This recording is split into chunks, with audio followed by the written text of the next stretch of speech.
देख रहे हैं गोरखधंधा अब्रार कुरैशी के साथ।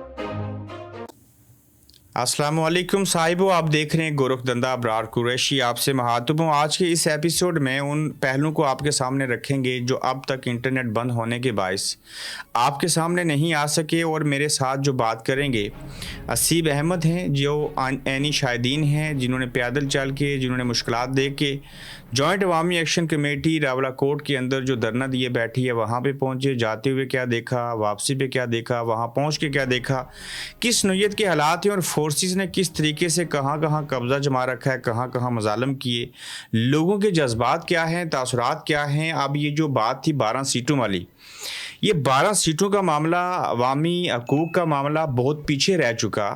आखिर ऐसा क्या हुआ कि लोग जो हैं वो इस नैश तक पहुंच चुके हैं और उनके जज्बात और उनके मुंह से निकलने वाले अल्फाज, जुमले, बच्चे और बूढ़ों के अगर हम सुने तो यकीनन आप हैरान होंगे। ये वीडियो थोड़ी तवील होगी, लेकिन इन बातों की जो एविडेंस होंगे वो कल इंशाल्लाह हम आपके सामने बारोज़ इतवार, चूँकि कुछ रिकॉर्डिंग्स की हैं रिकॉर्डिंग्स, और उन लोगों ने हाथ जोड़ के ओवरसीज़ कम्युनिटी से कहा है कि खुदारा यहाँ तो इंटरनेट बंद है, यहाँ तो हम मुश्किल में हैं, लोगों के घरों के अंदर सारा कुछ किया जा रहा है, तो आप इसके ऊपर आवाज़ उठाएं। तो वो वीडियो भी आपके सामने आएगी। तो अभी हम असीब अहमद से बात करेंगे। असीब, अस्सलाम वालेकुम।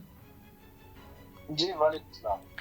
सबसे पहले बताइए कि आप खुद कैसे हैं और वहाँ के हालात कैसे हैं? जी इमरान भाई, मैं तो खैरियत के साथ वापस पहुंच आया हूं, लेकिन रावलाकोट के जो हालात हैं वो ज़्यादा बेहतर नहीं है।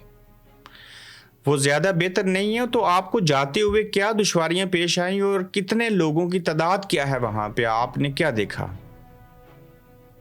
रावलाकोट के अंदर तो एक अलग एपिसोड है, लेकिन जब मैं वहां पर इंटर हुआ, एंट्री पॉइंट जो बाग का काफिला था, बाग के एक हल्के का, वस्ती या शर्की बाग आप उसे कह सकते हैं, उनमें से एक हल्के का जो काफिला था और कुछ मुख्तलिफ वहाँ के मुकामी लोग भी थे, मिला जुलाकर तकरीबन 3 से 4 हजार लोग वहां पर मौजूद थे। कुछ लोग ऐसे थे कि जो चश्मों में जाकर नहा रहे थे, कुछ थक कर जाके थोड़ा सा लुत्फानंदोज होने के लिए क्रिकेट और वॉलीबॉल खेल रहे थे, कुछ ऐसे थे कि जो खेतों में जाकर सो रहे थे या मस्जिदों में सो रहे थे। तो ये तो एंट्री पॉइंट जो एक मेरी आंखों ने देखा एंट्री पॉइंट है जहाँ से मैं रुका हूँ। वहां से आगे शहर में एंटर होने के लिए 15 मिनट लगते हैं टोटल, लेकिन चूंकि रेंजर्स ने कर्फ्यू नाफज करके रखा हुआ है और शहर के अंदर जाने वालों के लिए ये वाज़ेह हुक्म है कि अगर कोई शहर के अंदर 1 या 2 लोग टोलियों की सूरत में आते हैं तो उनके ऊपर फायर किया जा सकता है। तो चूंकि मेरे साथ तो जाहिर सी बात है, जहाँ से मेरे दोस्त गए हुए थे, फिर वहां से पूरी टीम मौजूद थी जिन्हें हमें लेके जाना था, तो हमें जंगलों से होते हुए जाना पड़ा। और मुझे पहले तो लगा कि शायद ये लोग ऐसे ही बात कर रहे हैं कि वहां पे फायर हो सकता है, लेकिन एक जंगल से 1.5 घंटे बाद जब मैं बाजार के करीब पहुंचा तो एक फैमिली अपनी कार के अंदर शहर के अंदर शायद किसी काम की वजह से जाना CMH के करीब जाना चाह रहे थे, लेकिन वहां से रेंजर्स आई और फायरिंग शुरू हुई। वो लोग रिवर्स गाड़ी करके भागते रहे और हम भी उनके साथ भाग कर पीछे गए और हमने अपना फैसला वापस लिया। शहर के अंदर से हम उस दरेक वाले जलसागाह में नहीं जाएंगे, बल्कि अब दूसरी पहाड़ियों से होके जाएंगे। तो यानी 3 से 4 घंटे हमें पैदल चलना पड़ा और हम दरेक में जो जलसागाह है, जो जहाँ पर एहतजाज हो रहा है, वहां पर पहुंचे। तो आप इससे अंदाजा लगा सकते हैं कि मैं वहां पर कैसे पहुंचा। और हालात उनके ये हैं कि मैंने वहां से गुजरते हुए एक दूसरे के स्थल पर बात करते हुए, आपस में निजी गुफ्तगू करते हुए सुना, कान लगा के मैंने सुना कि ये लोग आगे बात क्या कर रहे हैं। लोग कह रहे हैं कि मरना तो है, आज नहीं तो कल मरना है, तो हम यहीं पे मर जाते हैं, शहीद हो जाएंगे। वो गलत है, वो सही है, फैसला के ऑडियंस के। असीब आपकी आवाज बहुत ब्रेक हो रही है। जी अब आवाज आ रही है आपको? आप थोड़ी जगह चेंज कर सकते हैं? मैं जगह चेंज कर लेता हूँ। आप बेहतर है, आप आवाज बेहतर है, कैरी ऑन कीजिए। अच्छा, लोग सरगोशियां कर रहे थे कि हमने मरना तो वैसे भी है और हम क्यों ना यहीं पे जान दे दें।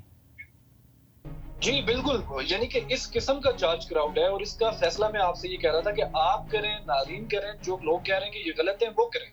लेकिन मैं आपको ये बताता चलूं कि वहां पर जो लोग हैं वो किसी सूरत पीछे हटने वालों में से नहीं है। वहां पर हमारी बहनें मौजूद हैं, माएँ मौजूद हैं। मैं आपके साथ वीडियो शेयर करूंगा, वो तो आयात और अहादीस पढ़कर साबित कर रही है कि ये फोर्सेस काफिर हैं। वो तो बताती हैं अहादीस पढ़ के उनका महफूम कि रसूल करीम ने कहा था कि जो मुसलमान के हाथ से महफूज नहीं है तो वो फिर मुसलमान तो ना हुआ। वो उन्हें यहूद और नसारा से बदतरीन करार दे रही है। एक अलग तहरीक, एक अलग सेंटिमेंट्स कायम हो चुके हैं कि इन फोर्सेस ने हमारे बच्चों को, हमारे लोगों को मारे। ये तो हमारी अपनी थी, तो क्यों हम इन लोगों को अपना समझें? अब वहां पर बड़े मुख्तलिफ किस्म के नारे लगना शुरू हो गए, जो मैं बयान नहीं करना चाह रहा, आप समझ रहे होंगे। मैं समझ रहा हूँ। इन फोर्सेस तो की इन कार्रवाइयों से, ठीक, लेकिन असीब ये इन कार्रवाई से हाँ एक चल पड़ी है। और मैं एक चीज यहाँ पर कोट करना चाहूंगा, जितने भी लोग हमें सुन रहे हैं, वो कश्मीरी जो लोग जहाँ पर यूके में, यूएस में, वहां पर मुझे लोगों ने रिक्वेस्ट की है, एक्शन कमेटी के जिम्मेदारान ने, लोकल लोगों ने, कि अगर आपके पास इंटरनेट है, आप यही लोगों के पास पहुंचते हैं, उनके आगे हाथ जोड़ें कि वो हमारी आवाज बने। वजह ये है कि अगर एक्शन कमेटी की ये तहरीक नाकाम हो जाती है तो भूल जाएं 12 नशिस्तों को, भूल जाएं आटे और बिजली को। आप ज़हन में ये रखें कि क्वाला एंट्री पॉइंट से जाएंगे, पतन से जाएंगे, मीरपुर से जाएंगे, जगह जगह वजीरिस्तान और बलोचिस्तान की तरह छावनियां बनेंगी जहाँ पर थप्पड़ मारेंगे लोगों के। इस तहरीक का नाकाम होना ये आपको बड़ी दूसरी तरफ लेके चला जाएगा जो नहीं जाना चाहिए। वहां पर लोग मौजूद हैं, वो बड़ी हार्ड लाइन पर हैं, लेकिन उन्हें इंटरनेशनल कम्युनिटी की, जो हमारा कश्मीरी डायस्पोरा है, उनकी हेल्प चाहिए। वो हाथ जोड़कर ये इल्तिजा कर रहे हैं कि हमारे लोग हमारी आवाज बने, हम बहुत बुरे हालात का सामना कर रहे हैं। तो असीब, आपने तादाद बता रही थी तो आपकी आवाज़ में इंटरप्शन आ रही थी, तो तादाद कितनी है, आप क्या बता सकते हैं मिनिमम और मैक्सिमम लोगों की? देखें, जलसा, मैंने आपको इसका जवाब ये दिया कि जो जलसा गाह है दरेक का, वहां पर मौजूद लोग 10% से ज्यादा नहीं है। अच्छा, वहां से बाहर जो लोग एंट्री पॉइंट्स पर बैठे हैं या फिर शहर से बाहर जाते हैं, उनकी तादाद गिनना बहुत मुश्किल काम है। इतने लोग हैं वहां से बाहर, कमोवेश 80,000 लोग जिला रावलाकोट के अंदर मौजूद हैं। और नीलम का काफिला, फिर इसके अलावा धीरकोट के लोग, या ये जो मुख्तलिफ जगह हैं जहाँ से होके जाना है, वो अगर मिला लें तो आज भी अगर कोई कॉल आ जाए निकलने की, तो ये लाखों की तादाद में आवाम मुजफ्फराबाद की तरफ मार्च करने के लिए तैयार बैठी है। तो असीब ये बताएं कि अगर 10,000 बंदा वहाँ पे है, 70-80 हज़ार बंदा बाकी जगहों के ऊपर है, तो ये खाना पीना कैसे होता है? और सिर्फ जो धरने के अंदर दरेक में लोग मौजूद हैं, 10,000 बंदा तो 20,000 रोटी खाता होगा ना। एक बंदा 2 रोटियां भी खाए तो 20,000 हो गई ना। दिन में 60,000 तो रोटी खानी पड़ती है सिर्फ 10,000 बंदे को। आपने बहुत अच्छा सवाल पूछा है, मैं ये बताना चाह रहा था। वहां पर जो घर है सराउंडिंग्स में, कोई कहीं पर भी है, वहां पर खवातीन उनके घरों में जो आटा था वो खत्म किए, जिनके पास है वो 20-20, 15-15 पराठे, चाय के कप, अंडे बनाकर लाती हैं और लाकर देती हैं। कुछ मुखिर हजरात हैं, वो वहां से तावन करते हैं। बड़ी मुश्किल से एक्शन कमेटी के लोगों ने वहां पर मिसाल जो स्टॉक है वो इकट्ठा किया राशन का, और वहां पर रखने के बाद वो वहां पर इस निजाम को चला रहे हैं। बहरहाल ये बताऊं कि खाने की पीने की कमी नहीं है, इतना वहां पर जज्बा है कि लोग अपने कपड़े उतार के बेच कर इस तहरीक के लिए देने को तैयार है। मैं इस्लामाबाद में जब तक था तो मुझे लग रहा था कि ये कोई तहरीक नहीं है, ये तो जलसा गाह में 8-10 हज़ार लोग हैं, इन्हें मार के भगाया जा सकता है। तो मैंने वहां पर जो जाने के बाद देखा है, मैं हैरान रह गया हूँ। मैंने इस्लामाबाद में बड़ा सा पीटीए के जो जलसे हुए, जो एहतजाज हुए, 26 नंबर का जो मार्का था, वो कवरेज किया हमने देखा। लेकिन इस वक्त कश्मीर का जो क्राउड, मेरे पास वीडियोस हैं, हम आवाम तक वो पहुंचाएंगे। वहां पर 75-80 साल के बाबे, मैं उनसे पूछ रहा हूँ, आप एक बाबा जी के हाथ में ग्लूकोज चढ़ा हुआ है, वो मतलब पेशेंट हैं, मरीज हैं, वो वहां पर खड़े हैं रात 12 बजे। मैंने पूछा, चाचा जी आप यहाँ पर क्या कर रहे हैं, आपको तो घर होना चाहिए, आप डरते नहीं है? तो उन्होंने कहा कि अगर मुझे मरना हुआ तो यहीं पर मरूंगा, जब तक हमारे हुकूक हमें नहीं मिलते, हमारे जो लोगों को शहीद किया गया वो इजाला उस चीज का नहीं होता, तो हम यहाँ से वापस नहीं जाएंगे। अच्छा, किस तरह के हकूक की लोग बात करते हैं, मुख्तसर बयान कीजिए। ये 12 सीटों के ऊपर या और क्या बातें? लोगों में 12 नशिस्तों के हवाले से है, बाकी अपने जो बुनियादी हुकूक हैं, आटा, बिजली, इन चीजों के हवाले से तो एक बहुत बड़ा सेंटीमेंट पाया जाता है। नहीं, ये तो आटा और बिजली तो सस्ती हो चुकी हुए है ना, फिर सेंटीमेंट क्यों पाया जाता है? हो चुके हुए, मैं आपको बताता हूँ। ये सारी चीजें तो हैं, जो बुनियादी हुकूक, जो चार्टर ऑफ डिमांड, 36 से 37 मुतालबात हैं, वो तो चीजें एग्जिस्ट करती हैं। अब बात और तरफ ये चल पड़ी है कि वहां पर जो कत्लेआम किया गया, जिसको यहाँ से बैठकर रिपोर्ट किया जाता रहा कि शायद 7 बंदे मरे, 8 मरे, वहां आप यकीन करें, गो के सिटी के अंदर इंटर होना तो मुश्किल था, लेकिन वहां पर एक मेहरबान थे, वो हमें रात के पहर में लेकर गए।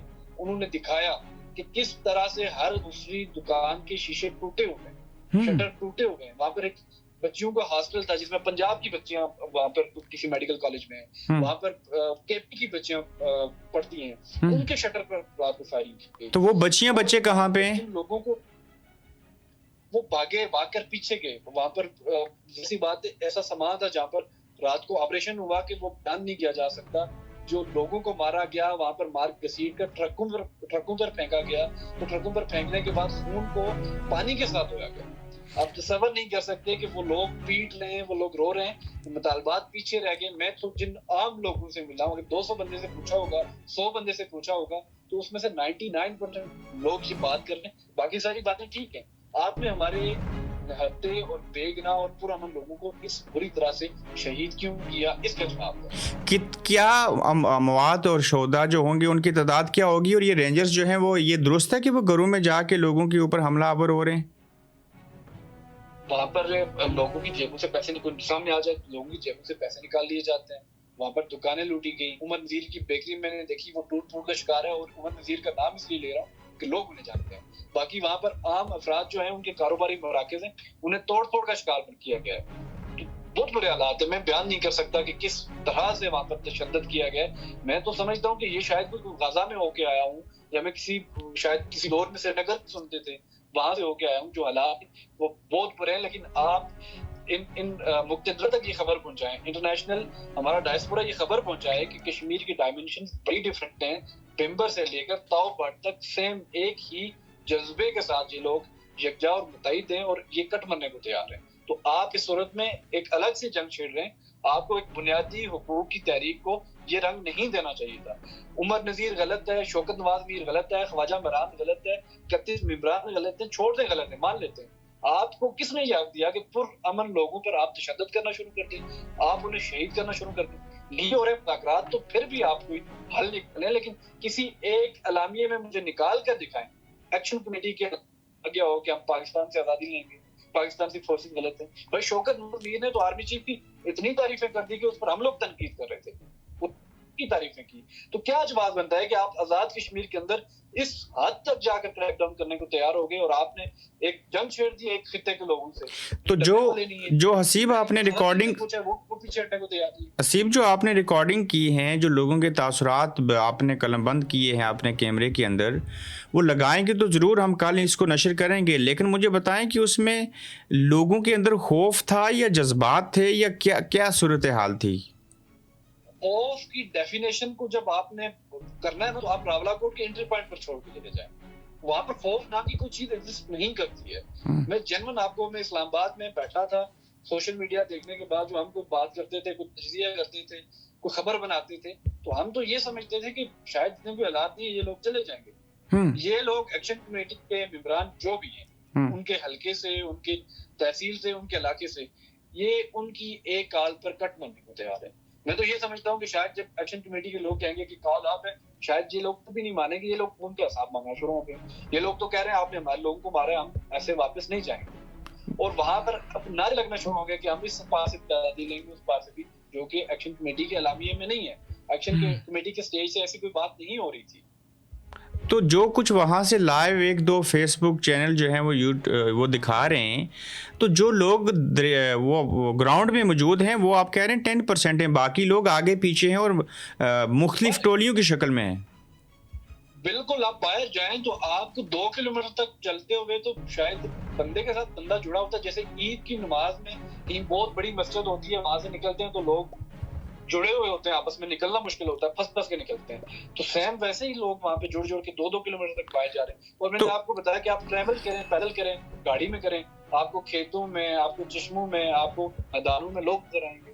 कोई किसी जिले से है, कोई किसी तहसील से, वो लोग वहां पर मौजूद हैं। तो असीब जो रेंजर्स हैं उन्होंने शहरों के मरकज जो है शहर का, उसका कंट्रोल रखा हुआ, और दुकानें टूटी हैं, शीशे टूटे हैं, और लूटा जा रहा है लोगों को भी और दुकानों को भी तोड़ा जा रहा है। बिल्कुल ऐसा ही है, 100% ऐसा ही है। तो जब ये लोगों के घरों में जाते हैं तो लोग आगे से अपना दिफा, शटर तो मैं अपनी आंखों से देख के आया हूं, तो उन्हें कैसे जुटलाया जा सकता है? तो ये तो चले मारने के लिए जाते हैं, तो लोग अपना दिफा कैसे करते हैं? उनके पास तो बंदूक है। देखें, लोग बंदूक से डरने वाले नहीं है लोग। अब देखें ना, आप एक ऐसे सिनेरियो में चले गए कि मैंने इंटरव्यू में लोगों को एक तरह से उनके मुंह से अपने इल्बाल डालने की कोशिश की है कि ये फूट के बयान करें। मैंने कहा यहाँ से रेंजर्स आ जाए सामने से, अगर आपको गोली मारे आप क्या करेंगे? वो कहते हैं हम आप खड़े होकर गोली खा लेंगे। उनको पता ही नहीं कि वो किस सिनेरियो में है। वो ये कि ये सोच बाहर निकाल चुके हैं, वो डर, वो खौफ बाहर निकाल चुके हैं। तो जाहिर सी बात है उस तरह से अभी एक दो ऑपरेशन रात को हुए हैं, लेकिन उसके बाद कोई उस तरह से कोशिश नहीं हुई ऑपरेशन की। लेकिन इन सारी बातों का जो कर्ज है, वो इनका सोल्यूशन है, वो ये है मेरी कम्युनिटी को एक्टिव होना होगा। जो इंटरनेशनली कोई प्रेशर इस स्टेट के ऊपर, इन इदारों के ऊपर अगर बिल्ड होता है, तो इसी सूरत में हमारे कश्मीरी महफूज रहेंगे। वरना फर्ज करें यहाँ पे अगर 100 बंदा मरे, 1000 भी मर जाए, लेकिन इस 1000 के मरने के बाद जो हमारा फ्यूचर है कश्मीरियों का, आजाद रियासत जम्मू कश्मीर, ये जो एक खित्ता है, ये नाम मैं आपके सामने बयान कर रहा हूँ, इनका फ्यूचर बहुत बुरा होने वाला है। आप जब कभी इंग्लैंड से आएंगे, आप वो आकर खुद अपनी आंखों से देख लेंगे जो मनाजिर होने को जा रहे हैं। तो हसीब, जब आप लोगों से बात करते हैं कि आप ये सीटों का मामला, बाकी चीज़ें, हकूक़ की बात करते हैं, तो अगर ये असम्बली न रही, कोई इमरजेंसी लगी और जो कुछ हालात आपने देखे, क्या लोगों से आपने ये सवाल पूछा कि अगर ये निज़ाम लपेट दिया गया, इमरजेंसी लग गई तो क्या होगा? और आपने जो हालात देखे हैं उसको देखते हुए अवाम के जज्बात और दूसरी तरफ रेंजर्स की बड़ी तादाद, अगर ये मुज़ाकरात नहीं होते तो आपको ये हालात किस तरफ जाते हुए दिखाई दे रहे हैं? अगर मुज़ाकरात नहीं होते, अगर अवामी एक्शन कमेटी नाकाम होती है, तो मैं तो ये समझता हूँ, देखे ना, 9 तारीख से 3 दिन पहले उमर नज़ीर पर वो सारा भी एक एपिसोड है, मैं कितनी बातें आपसे कर सकता हूँ, वो भी सारी चीजें मैं मतलब एक पूरा मंजर देखा है। तो उमर नज़ीर के ऊपर जो हमला हुआ वो क्यों हुआ? फिर रावलाकोट में ऑपरेशन क्यों हुआ? कोटली में ऑपरेशन क्यों हुआ? जबकि 4 दिन आपके पास बकाया पड़े हुए हैं। तो ये एक सोची समझी साजिश है, जिसके तहत शायद की इमरजेंसी लगाकर इसे आगे बढ़कर सूबा बनाने की कोशिश करने जा रहे हैं। तो उस सूरत में कश्मीरी क्या चाहते हैं, कश्मीरियों की क्या उमंगें हैं, वो क्या अपने दिल से चाहते हैं कि कश्मीर इंडिपेंडेंट रहना चाहिए, इस तहरीक को रहना चाहिए, या उस पार और इस पार का फैसला हो जाए। तो ये तो कश्मीरियों को फैसला। तो ये तो फिर तहरीक जैसे आप बयान कर रहे हैं, ये तो किसी और रुख इसने पकड़ लिया है। फिर ये सोची समझी साजिश है ना। आपने देखा फैसल मुमताज राठौर तलत हुसैन के साथ बैठ के आपने सारी चीजें बयान की हैं, कह रहे हैं कि हम मुज़ाकरात करना चाह रहे हैं, वो कह रहे हैं कि नहीं, मुक्तदरा की खबर है कि हम नहीं करना चाह रहे। तो एक स्टेट के प्राइम मिनिस्टर को एक एंकर जब शट अप कॉल देकर ये कह रहा है कि आप जो कह रहे हैं वो गलत है, हम जो कह रहे हैं वो सही है, तो फिर आप ये देख लें कि ये किसका प्लान है और कौन ये सोच रहा है। तो एक्शन कमेटी की इस एहतजाजी तहरीक का कामयाब होना इसलिए जरूरी नहीं कि बड़ा सीटें मसला है या आटा बिजली है, ये चीजें को मसला है। मेरे नजदीक एक्शन कमेटी की इस तहरीक को कामयाब होना, मसाइल का हल निकलना इसलिए जरूरी है कि अगर ये नाकाम हो गई तो कश्मीरियों का मुस्तकबिल, मैंने आपको शुरू में बता दिया था कि वो वजीरिस्तान और बलूचिस्तान वाला हो जाएगा। ठीक, तो रेंजर्स की तादाद काफी बड़ी है, बहुत बड़ी तादाद है, और वो सिटी का है। इवन कि आप हमारे धीरकोट में चले जाएं तो धीरकोट के हर होटल में, हर रिजॉर्ट में, हर जगह पर रेंजर्स कैंप लगी है। ये बताएं कि वहाँ से साबिक वज़ीर आज़म सरदार अतीक हैं, बाग से तनवीर इलियास हैं, इस वक्त भी सदर हैं, वज़ीर आज़म हैं, सारे लोग हैं। तो जब आपने लोगों से ये पूछा होगा, यकीनन अगर पूछा है, तो मुझे बताइए कि सियासतदानों के बारे में वो क्या कह रहे हैं? अपने जो हैं वो कह रहे हैं कि ये सहूलतगार हैं, हमने इन्हें वोट दिए, हम इनके साथ खड़े हुए, इनके नारे मारे, इनकी आवाज़ बने, इनके आगे चल के हमने बातें सुनी, सारा कुछ किया। लेकिन आज जब हम पर हमारे हुकूक की बात है, ये हमारी वो जो टूटी खंबे और नलके के पीछे इन्होंने लगाए रखा, उससे निकलकर हमने अपने असल हुकूक की जब बात की, तो इन लोगों ने अफसोस इस बात का कि इन लोगों ने हमें सहूलतगार, दहशतगर्द, इंतशारी टोला, तो ना जाने क्या क्या कहा। तो ये लोग अपने सियासतदानों से बहुत मायूस है, और आप खुद भी इस बात को बेहतर समझते हैं कि इन लोगों का क्या इक़दार है, कहाँ है ये लोग। इनके खित्ते के अंदर खून की होली खेली जा रही है। मुझे बताएं कि वहां पर रावलाकोट के जो सदर याकूब साहब हैं, हसन इब्राहिम साहब हैं, बाकी वहां पर जो जुमा हैं, हमारे बाग के सरदार अतीक हैं, तनवीर रियाज, इस खित्ते की, ये पूरे कश्मीर के आप लोगों की बात करें, ये कहाँ है? ये कहीं नहीं। ये क्या है? असीब, जहाँ पे जज्बाती लोग मिले, जो चीज़ें आपने देखी, मुझे भी आप जज्बात में भी नज़र आ रहे हैं, वहीं पे कुछ ऐसे लोग मिले होंगे जो ज़्यादा संजीदा होंगे, जो किसी पार्टी से तल्लुक़ नहीं रखते होंगे, कोई प्रोफेसर होगा, कोई वकील होगा। वो लोग क्या कहते हैं? उस तरह के लोग मिले आपसे, उनसे बात हुई? मुझे ज़्यादा संजीदा लोग भी मिले, मुझे सरकारी पदों पर फाइज कुछ ग्रेड्स के लोग भी मिले, जिन्होंने ऑफ द रिकॉर्ड बातें की। वो भी ये चाहते हैं, दिल से चाहते हैं कि इस तहरीक का कामयाब होना ज़रूरी है। इस तहरीक का कामयाब होना ज़रूरी इसलिए कि लोगों का फ्यूचर है। लोग अगर इस खित्ते के अंदर महकूम हो जाएंगे तो उनका, आप खुद इस बात का अंदाजा लगाएं कि मुस्तकबिल क्या होगा। देखिए, 12 सीटें ख़त्म होने से ये खित्ता कैसे मुस्तकबिल इसका ठीक हो जाएगा? दूसरा ये बताएं कि 12 सीटों का की ख़त्म होने से कैसे तरक्की हो सकती है, लेकिन मेरी समझ में जो बात आ रही है सी वो ये है कि जो 12 सीटों को और बाकी चीज़ों को वजह बना के ऑपरेशन किया गया या जो एहतजाज किया जॉइंट अवामी एक्शन कमेटी ने, इन हालात के बाद हालात बदल गए हैं, बात किसी और तरफ निकल गई है। मैं सही समझ पा रहा हूँ? मैं बिल्कुल इसी तरफ आपको शुरू से लेकर जाने की कोशिश कर रहा हूँ कि 12 सीटें, मैंने आपको कोट किया कि 12 सीटें हल हो जाएं तो उसको क्या हो जाएगा, वो बहुत बड़ी अचीवमेंट नहीं है। लेकिन अगर नहीं हो पाता इस वक्त एक्शन कमेटी के जो भी मुतालबात थे, कहीं पर सही थे, कहीं पर इन्हें हरकत अगर दिखाए, कुछ गलत इनके प्लान्स थे, तो वो अपनी जगह पर एग्जिस्ट करते हैं। लेकिन इस वक्त अगर ये चीजें फेल हो जाती हैं, अगर कोई मुज़ाकरात नहीं होते, आवाम को मजीद मार कर, आवाम पर तशद्दुद करके उन्हें पीछे भगाया जाता है, तो वो उस सूरत में आप जिस तरफ बात लेकर जाना चाह रहे हैं वो चीजें इम्प्लीमेंट हो जाएंगी।